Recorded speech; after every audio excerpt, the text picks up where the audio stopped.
ఏ యుగంలో కూడా మనం వదిలిపెట్టని యాప్స్ ఎన్నో ఉన్నాయి. ముఖ్యంగా కన్జ్యూమర్ బేస్డ్ యాప్స్ ఏ సాఫ్ట్వేర్ల మీద రన్ అవుతాయి, ఏది చూసినా ఆఫర్లు అంటూ మనం వెతుకుతూనే ఉంటాం. సో ఈ నడిచేటువంటి సాఫ్ట్వేర్లు ఏంటి, అవి తెలుసుకుంటే మనకి కలిగేటువంటి కెరియర్ ప్రయోజనాలు ఏంటి తెలుసుకునే ప్రయత్నం చేద్దాం. మనతో పాటు కృష్ణారెడ్డి గారు ఉన్నారు. దాదాపు 2 దశాబ్దాల అనుభవం ఉన్నటువంటి వ్యక్తి సాఫ్ట్వేర్ రంగంలో, వీక్యూబ్ ఫ్యాకల్టీ. సార్ నమస్తే అండి. నమస్తే అండి.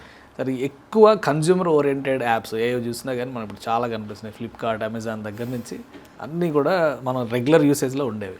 అసలు వీటిని నడిపించేవి ఏంటి ఆ సాఫ్ట్వేర్లు? సో జనరల్గా చెప్పాలంటే జావా అండి. So Java is ever green. So నేను చిన్నప్పటి నుంచి చూస్తున్నాను జావా అనేది చాలా ఉంది. ఎస్, ప్రతి కంపెనీలో Java is a main. Java అనేది ఎంటర్ప్రైజ్ అప్లికేషన్స్ చాలా యూస్ఫుల్ అవుతుంది and it is very easy to learn.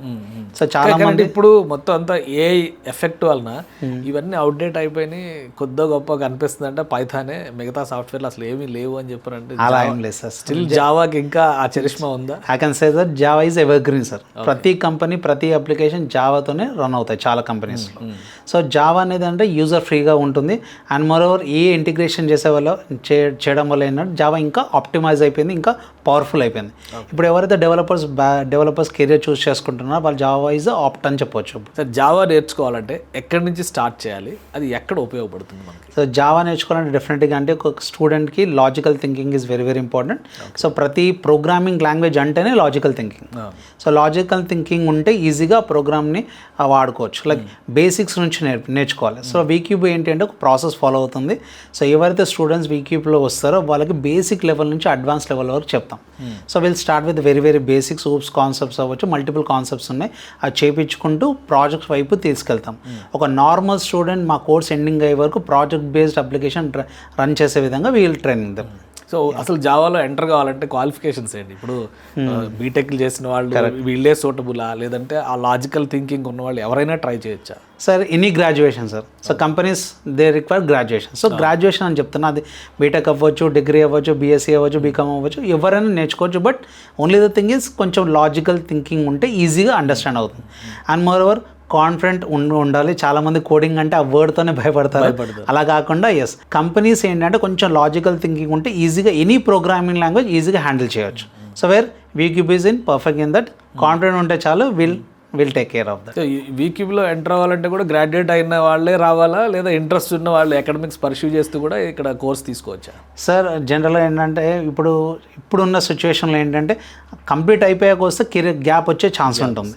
So నా ప్రిఫరెన్స్ ఏంటి అంటే ఎవరైతే స్టూడెంట్ లర్నింగ్ అవుతున్నారో, ఇలా 4-1, 4-2లో ఉన్నారు, 3-2లో ఉన్నారు, వాళ్ళు అప్పటి నుంచి నేర్చుకుంటేనే వాళ్ళకి బీటెక్ అవ్వగానే అంటే గ్రాడ్యుయేషన్ కంప్లీట్ అవ్వగానే ఇమీడియట్గా జాబ్స్ జాయిన్ అవ్వచ్చు. సో వాళ్ళ అవుట్ ఆఫ్ ద బాక్స్ వచ్చి వాళ్ళ టైమింగ్లో నేర్చుకుంటే బెనిఫిట్. సో వీక్యూబ్ అనేది ఫ్లెక్సిబుల్ టైమింగ్స్ ఉంటాయి, కోర్స్ టైమింగ్స్. సో స్టూడెంట్స్కి ఈవినింగ్ టైమింగ్స్లో ఉంటాయి ఆర్ మార్నింగ్ టైమ్స్లో కూడా వీల్ గివ్ ద బ్యాచ్. కానీ ఇప్పుడు ఏఐలో ఏం చెప్పినా వచ్చేస్తుంది, కోడింగ్ కూడా నేర్చుకోవాల్సిన అవసరం లేదు. సో ఏంటి మీ ఆన్సర్? సార్ ఏ అంటారు కానీ మళ్ళీ వ్యాలిడేషన్ ఎంత కరెక్ట్గా పర్ఫెక్ట్గా చెప్తుందో అంతే అబద్ధం కూడా చెప్తుంది సార్. సో వల్ల ఎంత బెనిఫిట్స్ ఉంటాయో అంత డిసడ్వాంటేజెస్ ఉంటాయి. ఫర్ ఎగ్జాంపుల్ నేను కోడ్ ప్రాంప్ట్ ఇచ్చేసి నా కోడ్ వచ్చేస్తుంది, కోడ్ అప్లికేషన్ రన్ అవుతుంది. బట్ ఏదైనా బగ్ వస్తే cannot fix it. So can flag it, there is an issue. But again developer need to identify the issue, need to fix the issue, need to trouble shoot the issue. So fix చేసింది కొన్ని libraries మనకి important application గురించి, అది vulnerability వచ్చిందని delete చేస్తే మొత్తం application మొత్తం down అవుతుంది. అలా కాకుండా డెఫినెట్గా యూస్ చేసుకోమని ఎలా మన వర్క్ని ఎన్హాన్స్మెంట్ చేసుకోవాలో చూసుకోవచ్చు. కానీ again developer is mandatory to work on that code, to validate that code, everything we need to work. So Java start చేసిన తర్వాత ఫ్రమ్ బిగినింగ్ టు ఎక్స్పర్టైజ్ ఎంత టైం కావాలి, దానికి ఎంత ప్రాక్టీస్ కావాలి? సో డెఫినెట్గా చెప్పాలంటే మినిమం ఒక 6 months వరకు కూర్చోవాలి. సో డైలీ నేను ఇంత టైం అని చెప్పను, మనకు వచ్చే వరకు అయితే ప్రాక్టీస్ చేయాలి. సో 2 to 3 hours, 4 hours అని టైం పెట్టుకోవద్దు. సో కొంతమంది 2 hours నేర్చుకోవచ్చు, కొంతమంది 3 hours నేర్చుకోవచ్చు.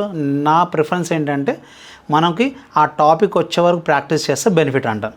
So over the period minimum 6 months పడుతుందండి. ఎందుకంటే కోర్ నుండి అడ్వాన్స్ జావా వెళ్ళే వరకు మినిమం 6 months కోర్స్ అయితే పడుతుంది. ఇప్పుడు జావా ఉపయోగించేది ఓన్లీ కామర్స్ బేస్డ్ వెబ్సైట్లు లేదా యాప్స్కి మాత్రమేనా, లేదా ఇంకా ఫర్దర్గా బిజినెస్ ఆపర్చునిటీస్ పరంగా చూసినా కానీ జాబ్ ఆపర్చునిటీస్ పరంగా చూసినా కానీ ఎంత వైడ్ స్కోప్ ఉంటుంది దానికి? చాలా క్లయింట్స్ జావా అప్లికేషన్ మీద ఉన్నాయండి. చాలా ప్రాజెక్ట్ జావా ఎంటర్ప్రైజ్ అప్లికేషన్స్ చాలా can say most of the applications are build on Java.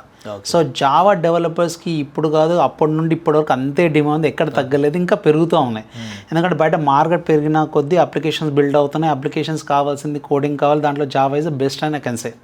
So every company is opting and ఆ జావా నేర్చుకున్న వాళ్ళు చాలామంది దొరుకుతారు ఈజీగా చెప్పాలంటే. సో ఫ్రెషర్స్ కూడా అవ్వచ్చు ఆర్ ఎక్స్పీరియన్స్ అవ్వచ్చు. జావా ఈజ్ ఎంటర్ప్రైజ్ అప్లికేషన్స్ ఉన్నాయి కాబట్టి చాలా కంపెనీస్, నేను నేమ్ చెప్పలేను, I mean I don't need to relieve that client name, కాబట్టి చాలా ఎంటర్ప్రైజ్ కంపెనీస్ అన్ని జావా బేస్డ్ అప్లికేషన్స్ రన్ చేస్తాయి. ఇప్పుడు ఇండియాలో ఒక స్టార్టప్ రెవల్యూషన్ నడుస్తుంది. ఇంతకు ముందర ఉన్నటువంటి వాటితో పోల్చి చూస్తే ఇప్పుడు దాదాపు 2 లక్షల స్టార్టప్లు ఓన్లీ బెంగళూరులోనే పనిచేస్తున్నాయి. కరెక్ట్. సో అంటే ఈ స్టార్టప్స్కి రిలేట్ చేసుకుని చూస్తే జావాలో ఆపర్చునిటీస్ కూడా ఆ స్థాయిలో ఉంటాయా? చాలా ఉన్నాయండి.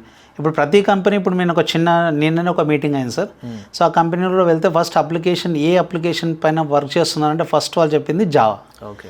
సో అది జావాని స్టార్టప్ కంపెనీ నుండి మిడ్ లెవెల్ ఎంటర్ప్రైజ్ కంపెనీస్ వరకు every one is using Java. Again మళ్ళీ చెప్తాను, Java is ever green and Java is very simple as well. Actual చెప్పాలంటే అంటే ఏ టూల్స్ చాలా రకాలు వస్తున్నాయి కదా, ఎన్ని రకాల ఏ టూల్స్ వచ్చినా కానీ జావాకు ఉండే ప్రయారిటీ అలానే ఉంటుందంటారా? సార్ ఏ టూల్ అనేది జస్ట్ ఏంటంటే ప్రాంప్ట్ ఇచ్చి ఆ కోడ్ రావడం, మళ్ళీ అది జావా కోడ్నే రావాలి. బ్యాక్ ఎండ్ మళ్ళీ నడిచేది బ్యాక్ అండ్ మళ్ళీ కొన్ని వేరే టెక్నాలజీస్ ఉన్నాయి, లైక్ పైథాన్ ఉన్నాయి. కానీ ఎస్ నాకు జావా కోడ్ కావాలంటే మళ్ళీ జావా కోడే రావాలి. అండ్ మోర్ ఓవర్ ఇంతకుముందు చెప్పినట్టు ఎస్ డెఫినెట్గా అప్లికేషన్ని మెయింటెనెన్స్ చేయాలి, అప్లికేషన్ కరెక్ట్గా ఉందా లేదా కోడ్ వ్యాలిడేట్ చేయాలంటే మళ్ళీ డెవలపర్ కావాలి. ఆ డెవలపర్కి ఆ కోడ్ నాలెడ్జ్ ఉంటేనే ఆ వచ్చిన కోడ్ పర్ఫెక్ట్గా ఉందా లేదని చెప్పి అప్పుడు డిప్లాయ్ చేస్తారు. సో ఇప్పుడు మీరు ఏ అంటున్నారు, మన రీసెంట్గా ఓపెన్ ఏలో పెద్ద బగ్ వచ్చింది అండ్ నిన్న క్లౌడ్ ఏలో.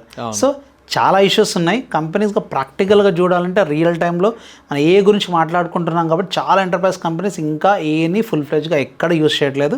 They need developer need to handle that. Only public usage మాత్రమే అంతే.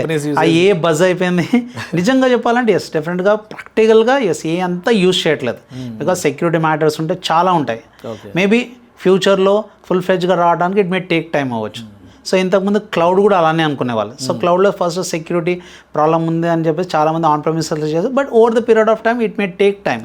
ఇది కూడా అంతే, ఏ ఫుల్ ఫ్లెడ్జ్గా యూస్ చేయాలంటే over the period maybe take time పట్టొచ్చు. అప్పటి వరకు జావా లైవ్ ఉంటుంది అండ్ అప్పుడు కూడా జావా డెవలపర్స్ ట్రాన్స్ఫార్మ్ అవుతుంది. ఎస్ అంతే. Right sir, thank you sir analysis అందించినందుకు. ఇది జావా డెవలప్ చేసేటువంటి క్రమంలో జావా మీద ఇప్పటికీ కూడా ఆపర్చునిటీస్ ఉన్నాయి. ఎంత విజృంభించినా కానీ జావా తన మోడల్ను మార్చుకుని ముఖ్యంగా ఈ కామర్స్ రంగంలో తనదైన ముద్ర ఎప్పటికీ వేస్తుందని కృష్ణారెడ్డి గారు చెప్తున్నారు.